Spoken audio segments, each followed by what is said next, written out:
Subscribe करें और देखें हर मंडे एक हिला देने वाली horror story. Bell icon press करना न भूलें। 1970 के दशक में जापान तेजी से विकास कर रहा था। इस नए वक्त में लोग आत्मा और भूत प्रेत की बातों को पीछे छोड़ आए थे, लेकिन इन आत्माओं ने लोगों का पीछा अभी तक नहीं छोड़ा था। कुछ ऐसी घटनाएं हुई जिसके बारे में सुनने पर लोगों के रोंगटे आज भी खड़े हो जाते हैं। यह है कोई साकेना, एक अर्बन हॉरर लेजेंड की असली कहानी, जिसकी वजह से 1970 के दशक में पूरा जापान खौफ में था। कोचिसाके का खौफ जापान में इतना ज्यादा था कि बच्चों को उनके पेरेंट्स स्कूल ही नहीं भेजते थे। वो उन्हें खेलने के लिए भी नहीं जाने देते थे और घर से बाहर नहीं निकलने देते थे। लेकिन दोस्तों, क्या है ये कोचिस ओना की कहानी? कहा जाता है कि एक औरत की आत्मा जापान की गलियों में भटकती रहती है। वो अपने चेहरे पर एक मास्क लगाकर घूमती है, जिसकी वजह से सिर्फ उसका आधा चेहरा दिखता है। वो अक्सर रास्ते से गुजरने वाले बच्चों को रोककर उनसे सवाल पूछती, क्या मैं खूबसूरत हूँ? सुनने में ये कितना आसान सा सवाल लगता है। वो मासूम से बच्चे उसकी खूबसूरत आंखें देखकर अक्सर हाँ में ही जवाब दिया करते थे। जैसे ही वो हाँ कहते थे, कोचिसाके अपने चेहरे पर से वो मास्क हटा देती थी।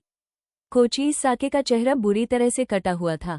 ऐसा लगता था कि जैसे उसका मुंह किसी शार्प नाइफ से काटकर फाड़ दिया गया हो। अपने इस चेहरे को दिखाने के बाद वो उन बच्चों से फिर पूछती थी, क्या मैं खूबसूरत हूँ? इस चेहरे को देखने के बाद अक्सर बच्चे डर जाते थे।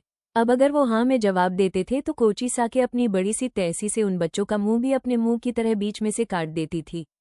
बहुत ज्यादा खून बहने की वजह से बच्चों की मौत हो जाती थी। लेकिन अगर वो बच्चे ना में जवाब देते थे तो वो औरत बिना कुछ सोचे समझे उन्हें उसी कैंची से मार देती थी। लेकिन कहाँ से आई ये कोचिसा? कौन थी ये? कहा जाता है कि कोचिसा क्यों ना पहले एक बहुत खूबसूरत औरत थी जिसे अपनी खूबसूरती पर बहुत नाज था।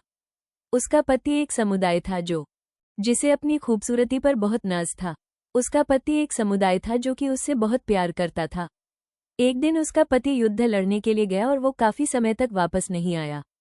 कुत्साके उन दिनों अकेले रहा करती थी। जब उसका पति वापस आया तो उसने देखा कि उसकी पत्नी का अफेयर एक गैर आदमी के साथ चल रहा है।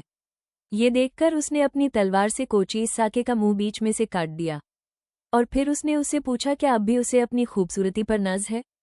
वो औरत दर्द में रोती रही। उसकी ज्यादा खून बहने से मौत हो गई। इसके बाद से उसकी आत्मा अपना आधा कटा हुआ मुंह छुपाए जापान की गलियों में घूम घूम कर हर आदमी और हर बच्चे से एक ही सवाल पूछती है, क्या मैं सुंदर हूँ? अगर आपने ना में जवाब दिया तो आप इसका चेहरा बिना देखे मारे जाएंगे, और अगर आपने हाँ में जवाब दिया तो भी आप इसका चेहरा देखकर मारे जाएंगे। कुछ समय के बाद जापान से कोचिसाके चली गई। वो किस मकसद से आई थी और वो क्यों चली गई वो किसी को नहीं पता। अगर आपसे कभी कोई मास्क पहनी हुई औरत रास्ते में मिले और पूछे कि वो खूबसूरत है कि नहीं, तो आप उससे जरूर पूछिएगा कि वो जापान छोड़कर क्यों चली गई।